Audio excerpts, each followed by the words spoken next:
Good evening and welcome to Current Issues. I'm your host, Hisham Tilawi.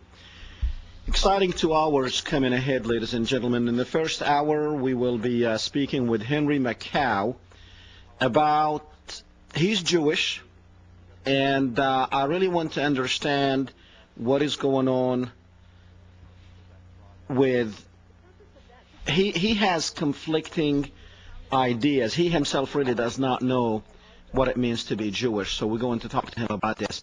And I want you to have an open mind because we need to understand this Jewish thing that we always talk about. You know, why do we talk about it so much? Why is it that for years and years and years it was not something that you hear a lot in the news, and you still don't hear a lot about it in the news, only in alternative media? You know, why are we talking about it so much?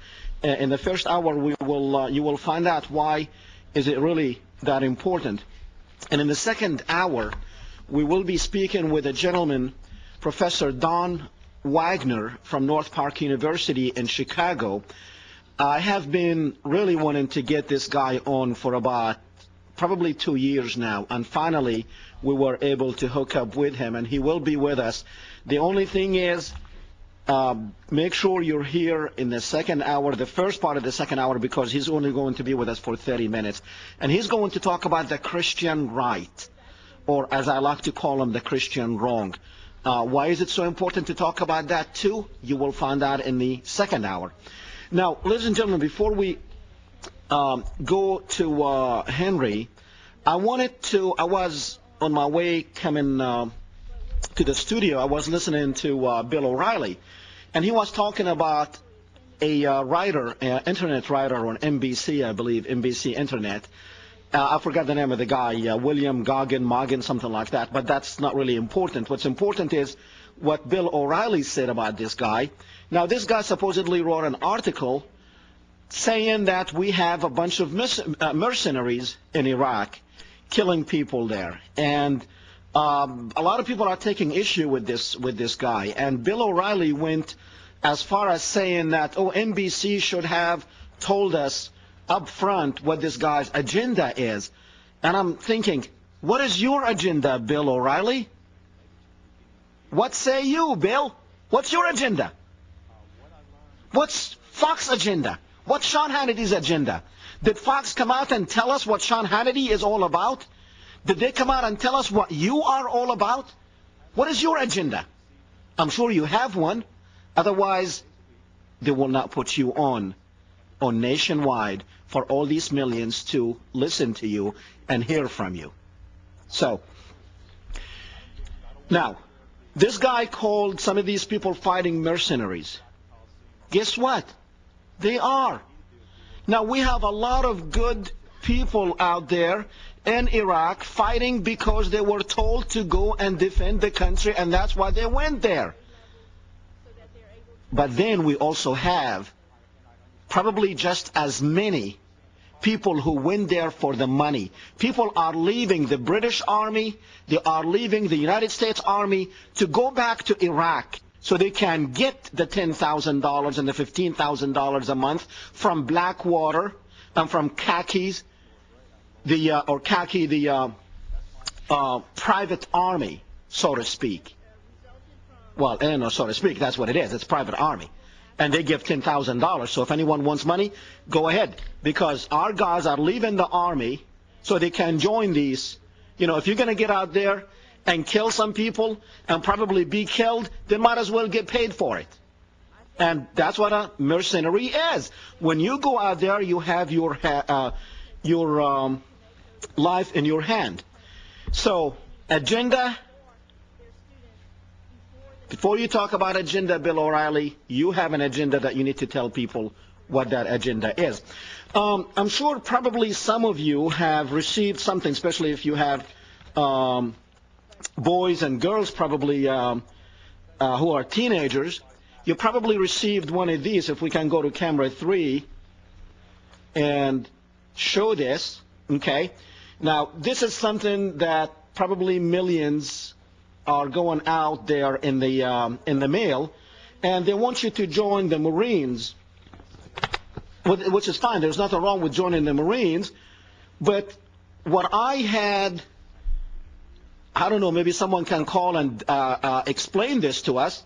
To me, this right here, if you go on camera 3 somewhere, let's see, we are like this, okay?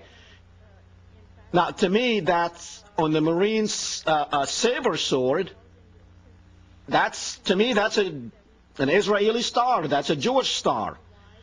Now, I know some people might say, even, in Muslim traditions, they have used a 6-pointed star, but this is definitely the way it's made, and it's on the American Marines saber. So maybe someone can tell me the connections there. I've never been in the Army. I have no clue of why this star is on the Marine saber, but maybe you can call and set me straight on that. But I just found it interesting to have that on there. So maybe someone can call and let us know what's going on. There was another story that I wanted to mention to you. It happened in Oklahoma City, where an Arkansas woman, she's Muslim, and they have stopped her for, I guess, traffic violation or speeding or whatever, very minor traffic violations that millions of Americans commit probably every week. I don't know if we have millions throughout the nation who commit it every day, but this is what the story goes. This is how it went. The woman who lives in Arkansas and wears a religiously mandated headscarf, the veil, reported that she was inappropriately interrogated about her faith after being stopped for a minor traffic violation in Webbers Falls, Oklahoma. And the guy, there were 2 cops, one of them was asking her, now this one, she's not like a Middle Eastern Muslim or a Pakistani Muslim. This is a Western woman. This is an American woman who converted to Islam. And they were asking her, why did she convert to Islam? Did she know bin Laden? Does she know where he is? Did she know that he was going to send airplanes to hit the World Trade Center? And then they start searching her car. They find a book in the trunk with Arabic script on it. A book in Arabic. And the guy flipped, and he called his buddy over, and it's like, oh, look what we have here. Yeah, a book in Arabic. There are thousands of languages out there, ladies and gentlemen. It's not just English. And if you see a book in a different language, don't freak out. Well, anyhow, the woman, the city council, this happened in November, But I might say that there are still some liberal heads out there, because the city council in that city, in that town, they fired one of the cops and the other one is on leave until the investigation is over with. But let's calm down and be smart about this stuff. Don't listen to this garbage that you listen to from Fox News, from CNN, and all these media with agenda. Be smarter than that, ladies and gentlemen. Be smarter than that. A Muslim woman driving, they stop her and interrogate her about bin Laden? Come on. Can't find anything else to do? And then flipping after he finds a book in Arabic? Welcome to America. Welcome to the United States of America. All right, I have Rick on line 1. Go ahead, Rick. How you doing, Doctor? This is regarding the Marine Corps sword. Yes. I was in the Marines 20 years ago or so. Yes. And I knew nothing about that stuff on there, because I never really looked. But that comes from the Marmaluke sword from the British. And I called up your show once and told you that the star was on those swords. It's also on the Coast Guard sword, the Army, and the Navy sword. Now, let me ask you something, Rick. I mean, I remember the call, and I remember we showed the picture, but I really, coming to my house, it was a little bit too much. Now, when you were in the Marine Corps, go ahead and put the picture back up on the screen. When you, did you hold the saber? I mean, did you see it? Well, it's an officer sword, Doctor, and I wasn't an officer. And it was given to the Americans, Presley O'Bannon, I believe, after his attack on Tripoli, I believe, from the English. And I've looked at the original Marmaluke sword that was from the English, and it also has a Jewish star on it. So, we've been bamboozled. And regarding O'Reilly, every time O'Reilly talks about hate speech, somebody ought to get up and say, if Jesus Christ came tomorrow and said the same things he said 2,000 years ago, O'Reilly would be the first one to call him a hater. That's true. And that's all I have to say, Doctor. Thanks. Appreciate it, Rick. Thank you. Okay. I think I need that little thing. And do we have Henry on?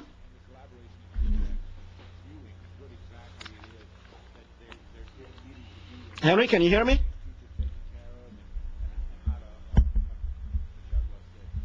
Henry, are you with me? Okay, I can't hear him. Henry? Okay. Let's see. Henry, if you can hear me, just continue talking until we get your voice back here in the studio. Okay. Anything? Henry, can you hear me? Yeah, I can, yep. Okay, very good. Very good. Now we are in business. Henry, welcome to the show, sir. Glad to be here, Hesham. Ladies and gentlemen, Henry Makow is probably one of the people that you really need to go on his website and read some of his articles. And also his articles are all over the internet. He's very well read all over the internet with some of you may not agree with what Henry says, but at least Henry is an honest person in his opinion and in his feelings. He has passion to what he says. And Henry is a PhD, and also I believe, Henry, you invented the game Scruples, is it? That's correct, yeah. Yes. Henry, I want to talk to you tonight about a subject that we have talked about a lot, and a lot of our viewers, sometimes they criticize us for talking too much about it, which is the Jews. I mean, they always basically blame us and accuse us of, we always say, the Jews this and the Jews that, which, by the way, we don't say that, but anytime we discuss anytime you discuss anything about Jewish or Jews, you can't win. You are going to be blamed and be labeled anytime you approach the subject. Now, I know you are Jewish. Yeah, and I'd like to start, Hashem, by explaining what that actually means. You know that scene in Annie Hall where Woody Allen is invited to Annie Hall's family for Thanksgiving, and everyone sort of glances over at him, and he's dressed as a Hasid in black with long sideburns and the black. Whenever you hear someone say, "I'm a Jew," like, that image could flash to mind. But I want to start off by telling your listeners what I mean when I say I'm Jewish. I don't subscribe to the Jewish religion. I'm an assimilated Jew. Now, when I say I don't subscribe to the Jewish religion, I'm not even sure what the Jewish religion is, to tell you the truth. I'm an assimilated Jew. When I say I'm Jewish, that means my parents were Jewish. For me, it's an ethnic thing. It's a biological thing. And when I say I'm an assimilated Jew, it means I identify with my fellow Canadians, my fellow Americans, and with the human race. That's who I'm assimilated. I identify with the whole human race. Okay. I hope that enlightens, explains it. Well, actually, that opens up Pandora's box for me. Okay. What is now? Do we have a definition, or how many types of Jews are there out there? Well, I don't know. First of all, how many Jews are out there? That's a hell of a question too, But there's probably I don't know, if there's 15 or 20 million Jews. I'd say there's probably at least half that many kinds of Jews. But there are a lot of different kinds of Jews. I write in order to let people know that all Jews are not Zionists, and I define Zionist as, well, Zionist is someone who believes in a Jewish homeland.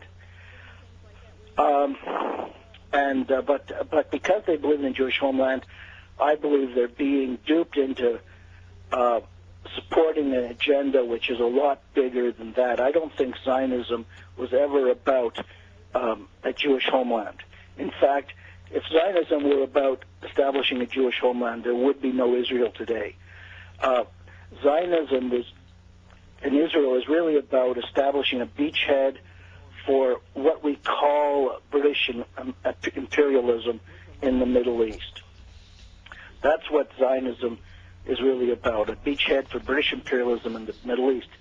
And when we say British imperialism, we're not talking about the British people. We're really talking about a financial entity, which is the City of London, which colonizes England, colonizes the United States, colonizes Europe, and colonizes Russia, and is in the process of colonizing the whole world and turning it into a one-world government under the New World Order. Okay, now what is that? Are you saying that's what Zionism is? Yeah, Zionism is an instrument of this financial clique made up largely initially of the central banking cartel and all the other big world cartels, pharmaceutical, defense, media, food, and so on. Okay. I tell you what, I want to go ahead and start talking about some of the ideas that you have written in your articles, which you've written probably hundreds of articles, but I picked up few thoughts that I wanted to discuss with you, and one of them is, the title of that article was "The Judeo-Messianic Roots of Modern Culture," and you're saying that modern culture is a product of the Luciferian conspiracy against Christian civilization. Tell me about that. Well,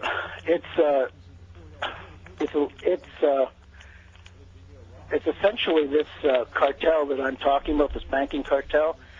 They established the Bank of England in 1694. Now, it's last time I was on your show, I tried to explain this idea of a central bank. It's essentially the idea that a small group of families can create money by essentially just printing it, and it'll be guaranteed by the state. And that's the situation we have in the world today, and that's why the central banking cartel, which is private, has this incredible power, because they've essentially bought the cooperation and acquiescence of everybody they need. You follow me? Yes, yes. And this started in 1694. So, and the way they did it is they essentially put the king in power, and then they had the king give them this blank check. Okay. Now, that was William of Orange. Now essentially, they have a plan. I think it probably was older than 1694, but essentially they have a plan to create a 1,000-year, 2,000-year. They're basically overthrowing Christian-based Western civilization, and they're creating a brand new civilization, and they're doing it openly, and they expect it to last 1,000 years. And basically, they're remaking the human race. And now these bankers, a lot of these banking families were Jewish, and they basically opened up the tent by through Freemasonry. They opened up the tent to include a whole bunch of non-Jews, and especially they aimed at all the aristocratic families of England and of Europe. And so it's a much bigger tent than now than just these Jewish banking families. And these Jewish banking families intermarried with these other aristocratic families, other rich families, and they are the power, the power behind the world today, and really I believe the power that's driving world events and has been driving world events since the beginning of the 18th century. Okay. Now, Henry, let's just hold on for a second, because there's so much that we're going to talk about, and we're going to just tie in everything together, because you go on to say that relentlessly negative and increasingly obscene modern culture attacks the sources of dignity, decency, and hope that defines us as human beings rather than animals. How are they doing that? Because I know you have written another article where you said that there should be a sign, a label over every, a movie theater and even on TVs, a poison sign. What are you talking about when it comes? Essentially, what I'm talking about is that they, in order to rule the world completely, in order to brainwash and control people, they need to sever our connection with God. And by God, I mean our natural path of development, spiritual development, whereby our spiritual ideals refine and transform our behavior. And by spiritual ideals, I mean justice, truth, beauty, love, harmony, and peace. You follow me? Yes. That's how I see God. I see God in terms of spiritual ideals. Okay. And this is what we all aspire to, I believe, in our hearts, and I believe that is what makes, and this is what characterizes Western civilization, is that men are not just animals concerned with food and sex. We have this sense of divinity, this sense of the spiritual ideal within us. Okay. Now, so naturally, they have to sever that. And so they have to tell us that God is dead, and and we're animals, and they have to tell us that our animal appetites they have to tell us that we're already God, just the way we are, and that our animal appetites are actually quite divine. So they basically turn things on the head, and say that what is animal is actually divine and what is divine doesn't even exist. Okay. In other words, they control culture. Our modern Western culture. Now, let me stop you right here, Henry. Let me stop you here. Now, you are singling out the Jews, though, for that they are causing this, they are doing this, correct? No, I mean I just said the opposite, that they opened up the tent, and so and it's not. But doesn't that mean that also their culture, their religion, is also fair game too? Well, frankly, I think I have to do some more study, but many people believe that Freemasonry is based on Jewish Kabbalism. So yeah, it's quite possible that what is considered modern it has a large element of Jewish Kabbalism and in fact could be considered Jewish, and they're under another name. It's quite possible. A lot of people say that. Okay. Now, you talk about the Pharisees and their objection or rejection to Jesus, that Jesus was the natural continuation of God's original message, and the Pharisees, which they became later on, I guess as the Jews, and you said that they had basically adopted the Talmud and they forgot about the Torah, and that's why we are in the mess that we are in now. If they would have just listened to Jesus and went along with him, that this world would be a different world today? Well, yes, definitely. And I'm a Jew who has accepted Jesus' teachings, although I don't believe he was God. I wish he were, and I'd be happy to hear that I'm wrong and that he is. But I believe that essentially Jesus represented the first baby step in evolution, and that is love thy neighbor.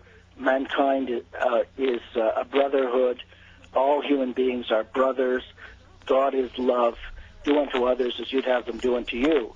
In other words, Jesus was mankind's first baby step in the direction of spiritual evolution, and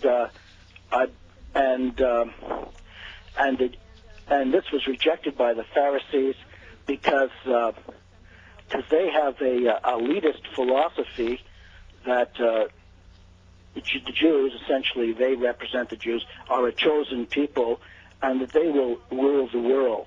And that's why they couldn't accept Jesus' message, because they can't accept universal brotherhood because they're elitists and they're going to rule. So they have a elitist philosophy that basically is transferable to any and all elites, if you follow me. Yes. And so this banking cartel pretty well has shrouded itself in this elitist philosophy, which essentially enthrones man, in other words, themselves as God. And everything about modernism is man is God, but not just any man. They are God. They are going to define reality. And that's what we see happening in Mark. Total disregard for what is objectively true, an unconcern with what is objectively just. They are going to disregard reality, disregard natural and spiritual laws, and they're going to redefine the truth. And that is what characterizes modernism. God doesn't exist. Man is alone in the universe. Man will define truth, which essentially means these rich men are going to define truth. Okay.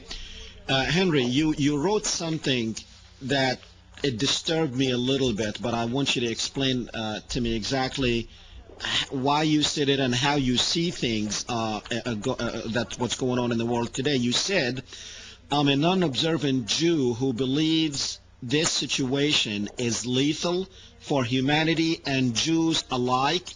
We have already seen the tragic consequences of it in World War II. What in the world are you talking about? Well, the the reason for anti-Semitism is that these rich bankers, this banking cartel, they essentially fund organized Jewry. And now, not all Jews are part of organized Jewry, right? But a certain segment are, belong to Jewish organizations.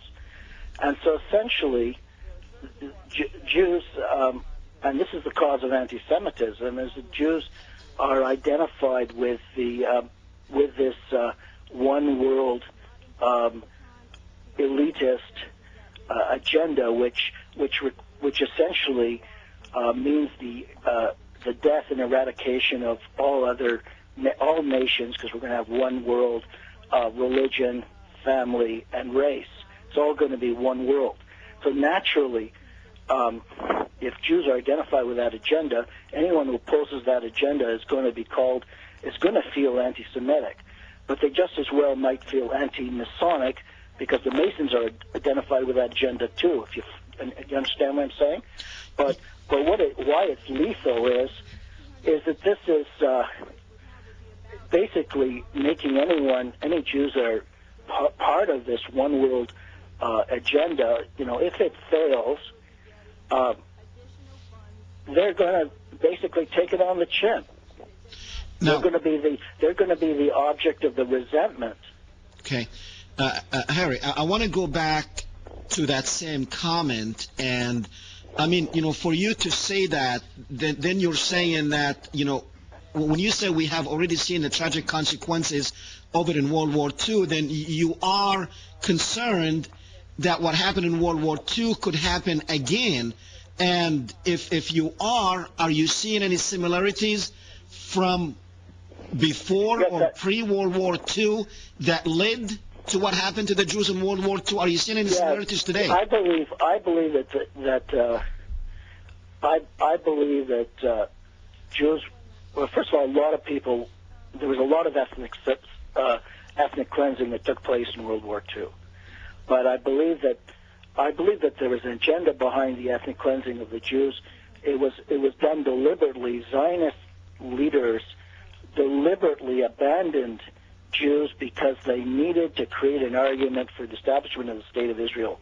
So in a sense, Israel wasn't created to save the Jews. A lot of Jews died in order to create Israel.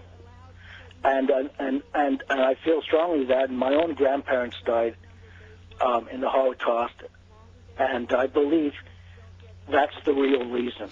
Okay, so what would be the reason? And you want the parallel today is this: it's quite possible that in any showdown, it's quite possible, since the real purpose is to establish a Masonic world order, it's quite possible that they're going to want to eliminate this Jewish nationalism, which is Zionism, which is only a instrument, a means to an end. So it's quite possible that in any kind of shootout, Tel Aviv and Haifa might receive lethal blows. I'm just saying there's the parallel. You see what I'm saying? There's parallels. There's a larger agenda here in which Jews are just being used, in my opinion. Now, Henry, when you say Tel Aviv and Haifa receive, lethal hits or whatever, by whom? By Iran. I can't pretend to have special knowledge here, but what I'm trying to say is, if you look at the Israeli Supreme Court, there's pictures of the new Israeli Supreme Court on the internet. It's full of Masonic symbolism, yet 90% of Israelis don't have a clue about Freemasonry. And they might wonder, what the hell is our Supreme Court doing full of Masonic symbolism? Now, this Supreme Court was designed and built and paid for by the Rothschilds. Okay. And essentially, the Rothschilds' agenda is this Masonic one world order. I don't think they really necessarily care about Jewish nationalism. That might just get in the Henry, way. did you answer? I didn't hear you when I said who's going, where that lethal hit is going to come from? I'm saying it could very well be that in a shootout, Iran would destroy Haifa and Tel Aviv. To my mind, I find it hard to believe that Iran doesn't already have nuclear weapons. Well, I mean, if Iran has nuclear weapon, even if they come up with one nuclear weapon and they use it, you know, Israel has 400 nuclear weapons. The United States have 10,000 nuclear weapons. And before that missile even gets off the ground from Iran, it will be coming down on top of Tehran. So, well, you asked the question, how, you know, frankly, there's so much suffering in the world.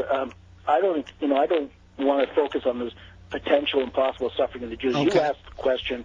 I'm telling you how I see it. I think, but that doesn't explain. But that does not explain, though, Henry, your comment, which is, you know, I really think we need to study this even further to see if there are any parallels between what happened before World War II and now.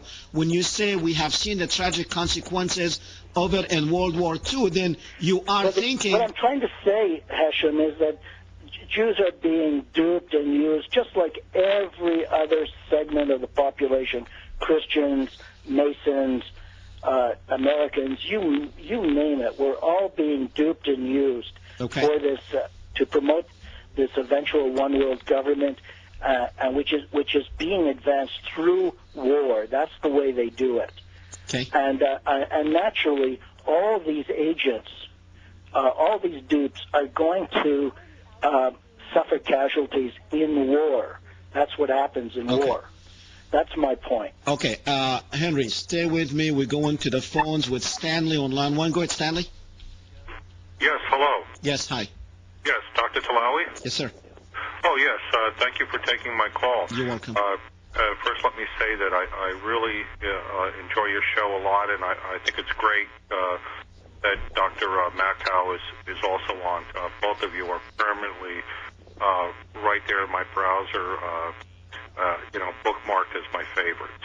Thank you. It's really great. And I also like to thank Dr. Makow because his website is just so informative, and I always check in with him and see what he has to say. But, you know, like everything, I don't agree with all the stuff he posts. I think there's some other better evidence out there, and some of it's not that good, but he's really impresses me. I just wanted to say that I really enjoyed what he said about the idea of this divine culture of man. And as I travel to the U.S. and Canada and Europe, I can't help but see, especially with young people, where degeneracy is disguised or is confused with being hip or hipness. The trashy sexual clothing, the tattoos, the unbelievable piercings, and etc. So I really identify with that. So, Stanley, how do you see that the music, the tattoos, the piercing, all that, how do you see that as a degenerating factor for the society and for religion? How do you see it? Because, you know, they can take a look back at 30 years back and say, well, your parents and grandparents saw the same thing in you with the long hair and, whatever people used to do 30 years ago.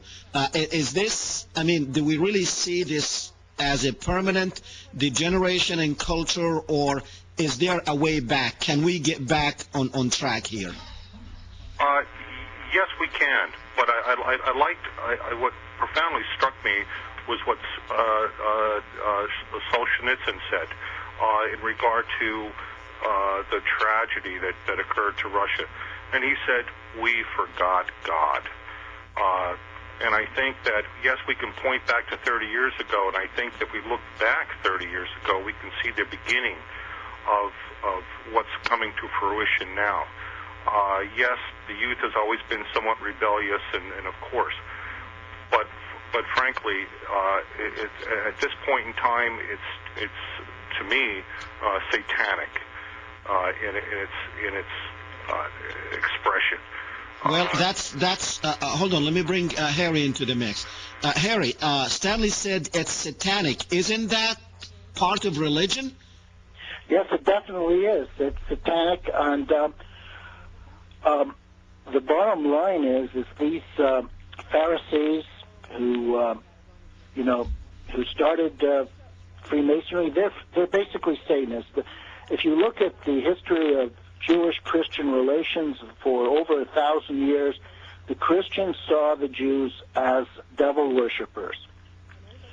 So essentially, if modern culture is Judeo-Masonic, it's essentially satanic in the sense that we're making man God and essentially making men who are driven by gold and lust God.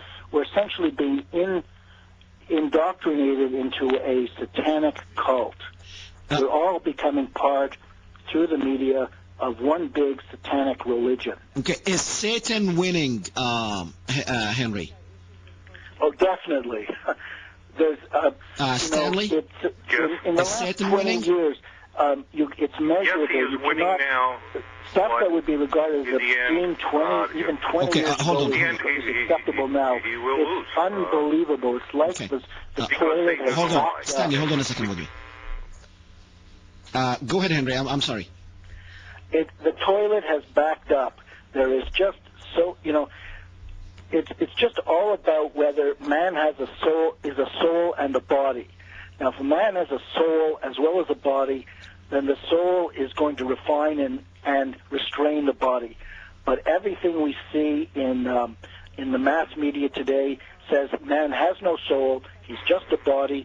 He's just an animal, a beast of burden, who's going to be trained and culled.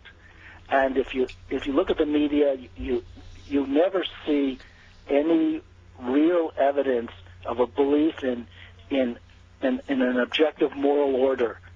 You just see animal appetite being celebrated, and you see all the things that make us human, that did make us human, being attacked and undermined. Okay. I had an article on my website. The mass media drives our descent into decadence. Just analyzing one television show, My Name is Earl, in which essentially Earl sleeps with his best friend's mother, and his best friend wants to take revenge by sleeping with Earl's mother. I mean, it's just a blatant attack on the sanctity of the family. It's disgusting. It's obscene. And it just goes on and on. If you look at what's happening to tweens with these music videos, they're turning young girls into sluts.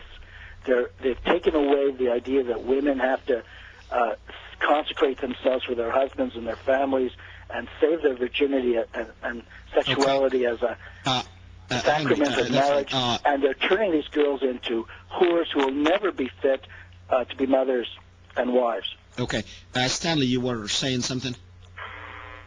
Yes. Well, I do have a question for the, Dr. Makow, and you touched on it briefly where you started speaking about Israeli nuclear weapons and possible Iranian nuclear weapons. And my experience, 26 years in the military, retired, is, and I saw it way back in the 80s. The American government, in my opinion, is cooking up and has begun World War III. And my opinion is that they believe that nuclear weapons are not an option, that they are the center of their military planning to be able to do what they want to do with the forces they currently have. And they also believe it's survivable. I'd like to ask Dr. Makow his opinion on nuclear war as a primary, a primary reason, a primary weapon as we go to take over the world, whoever they might be. And and one other thing, yes, Dr. Makow mentioned. Yeah, let's wrap it up there, Stanley. Huh? Go ahead and wrap it up. Okay, yes. He did mention he didn't know if Jesus was God, and he wished someone would tell him, and I'm here to tell him that, yes, he is God, and that's the difference between Muslims and Jews and Christians.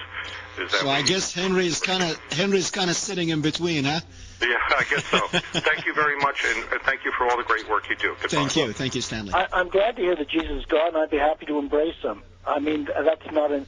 I believe Jesus expresses the will of God, and I'm prepared to be enlightened further. Okay. But, well, now, Henry, you're not really too far from what Muslims believe, because, Muslims do recognize Jesus as his message as the continuation message of Abraham. They don't see him as God, but they see him as carrying the same message. But I'll tell you what, we're going to go back to the phones. People are waiting. Let's go with Sophie on two. Go with Sophie. Hello, yes, hi. Can you hear me now? Yes. Okay. My question is two. The first one that really surprised me was when the host said that Iran would attack Israel. Okay. Which was, to me, so outrageous. Yeah, to me too. Number one, Iran is at risk. The drums of war are beating. And for this host to say that Iran would be attacking Israel at this point in time... I'm the host. He's the guest. Yeah, I'm sorry, you're the host. Okay, that's the first question that I have. And then the question was asked, but it was never answered. Okay. Henry, hold on a second, Henry, for me. Hold on. Go ahead, Sophie. Okay, what I'm saying is that, Hisham did ask the question, which was in a very brilliant way. He asked him, how is it possible that Iran can attack Israel with when Israel had 400 nukes, number one, and then it had the United States to back it up? That's my first question. My second question is, in the beginning, the guest was saying that the British are the ones who created Zionism. Well, if that's the case, then why was it that the Jews killed so many of the British when the Zionist state was being established? Okay. Thank you, Sophie. Of course. Thank you so much. Henry? Well, I'm not sure if I heard the first part of the question is, no, I don't believe Iran would attack Israel, but I believe that Iran has stated that if they were attacked, if their nuclear facilities were attacked by Israel, they would retaliate. But you know what, Henry? Iran does not really have, and she's right when she says Iran is at risk. Iran does not have a navy to really speak of, a navy that can go across to Israel and attack it, or even an air force that can really substantially hurt the Israelis. And we know that, the world knows that. And she's right when she says it's got the United States over there to back her up. So really, Iran here is probably is really at risk here if that happens. Don't you think? Well, yes, of course Iran is at risk. I'm just saying I don't. I believe they have. I believe they have the ability to retaliate. They say so themselves. Well, they have the ability to retaliate. They can throw a couple of missiles like Hezbollah did. I'm just listening to what they say. Okay. What was the second part of her question? Now, I was going to ask you that. The second part of her question, I forgot what her second question was. She's still there? Yeah, no, she's gone. And I don't know. I forgot. I apologize. Okay, I'm going with Judy on 3. Go ahead, Judy. Oh, I'm on? Yes. Oh, I had this time lapse with the television. I just wanted to know. Oh, Judy, hold on a second. Henry, the second part of her question was Zionist and the British, that the British created Zionism. Judy, hold on, and I'll put you on once she answers. Yeah, I remember now. She's, why did the British then resist Jewish immigration if they in fact created Zionism? Is that right? And also that the Zionists killed the British later on. Yeah, the Illuminati, the Freemasons, they operate from behind the scenes, and it's not always clear how their hand is working, and often they will allow trends that seem to be contradictory to take place. The bottom line is that in 1948, when it really mattered, they were there to make sure that Israel won that 48 war. Okay. Judy, go ahead. Oh, I was trying to get that. I'd like to see here. I didn't know the Zionists killed the British. Anyway, I just wanted to know if Henry was familiar at all with the work of Michael Kazarian, and if he believed that originally the Pharisees was this Egyptian cult called the Cult of Aten, which were Luciferian. They were a soul-worshipping cult, which got thrown out of Egypt, and several times bounced back and kept getting thrown out, and they did vow at that point that they were going to take over the world. Well, I'm not intimately familiar with Michael Kazarian. I've listened to him and find him very stimulating. But that would be consistent in the fact that essentially we have men making themselves gods and imposing a new reality on the rest of the human race, and a oligarchy and a tyranny. Okay. Judy, anything else? I didn't hear his response at all, so... Okay. I guess you'll see the reruns and it will have a better sound for you. Thank you, Judy. Bill O'Reilly. Thank you, Judy. Okay, Judy from New York. Henry, we have a few minutes left. Now, what is it going to take to get the world back on track? Right now, number one, we have more than 50% this year. Single-parent homes is 50%. It's like more than 50% in the United States, which means a house without either a father or a mother.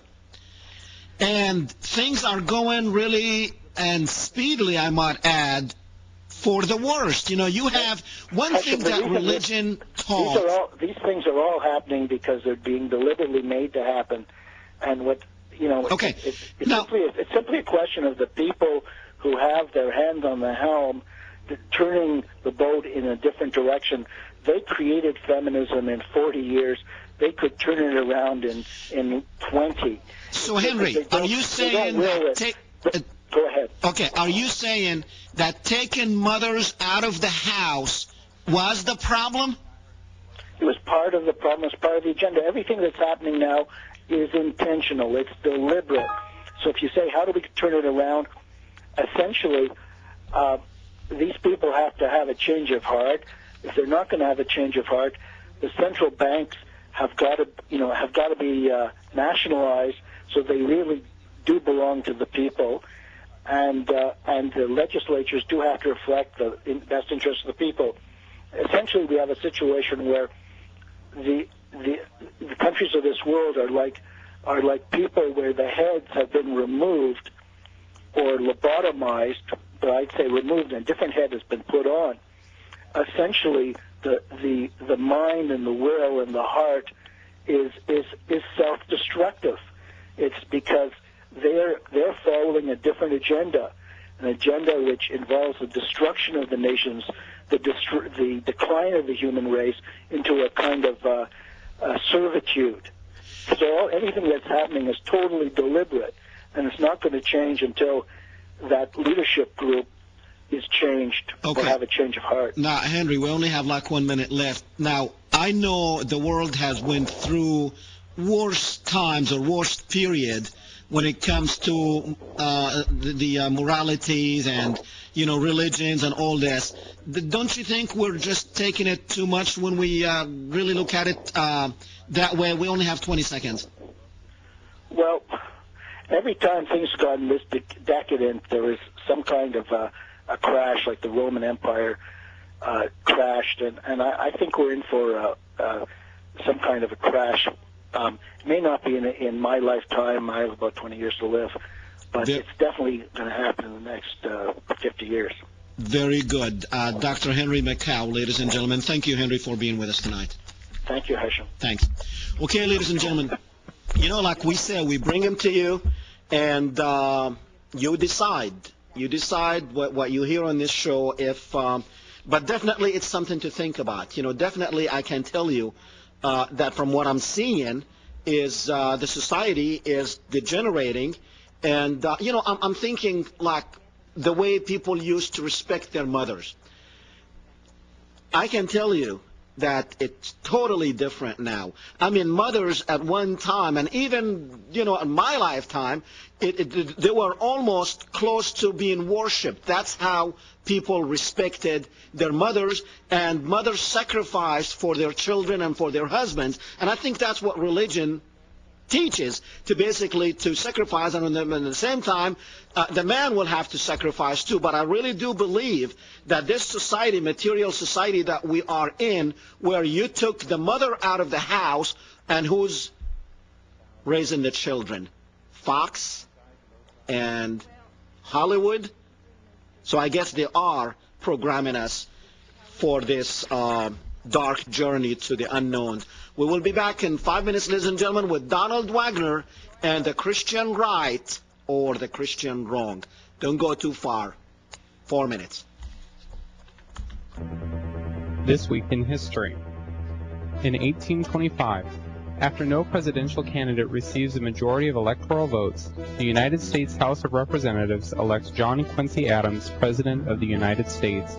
In 1837, Richard Johnson becomes the first Vice President of the United States, chosen by the United States Senate. In 1914, Charlie Chaplin first appears as the Tramp, as his first film, Kid Auto Races at Venice, is released at Keystone Studios. In 1950, Second Red Scare, Senator Joseph McCarthy accuses the United States State Department of being filled with communists. In 1952, Elizabeth II becomes queen upon the death of her father, George VI. At the exact moment of succession, she was in a treehouse at the Treetops Hotel in Vienna. In 1954, President Dwight Eisenhower warns against United States intervention in Vietnam. In 1967, the 25th Amendment to the United States Constitution ratified. The 25th Amendment of the United States Constitution clarifies an ambiguous provision of the Constitution regarding succession to the presidency, and establishes procedures both for filling a vacancy in the office of the Vice President, as well as responding to presidential disabilities. In 1968, the civil rights protest staged at a white-only bowling alley in Warrensburg, South Carolina, is broken up by highway patrolmen, leading to the deaths of 3 college students. In 1978, the blizzard of 1978, one of the worst nor'easters in New England history, hit the region with sustained winds of 65 miles per hour and a snowfall of 4 inches an hour.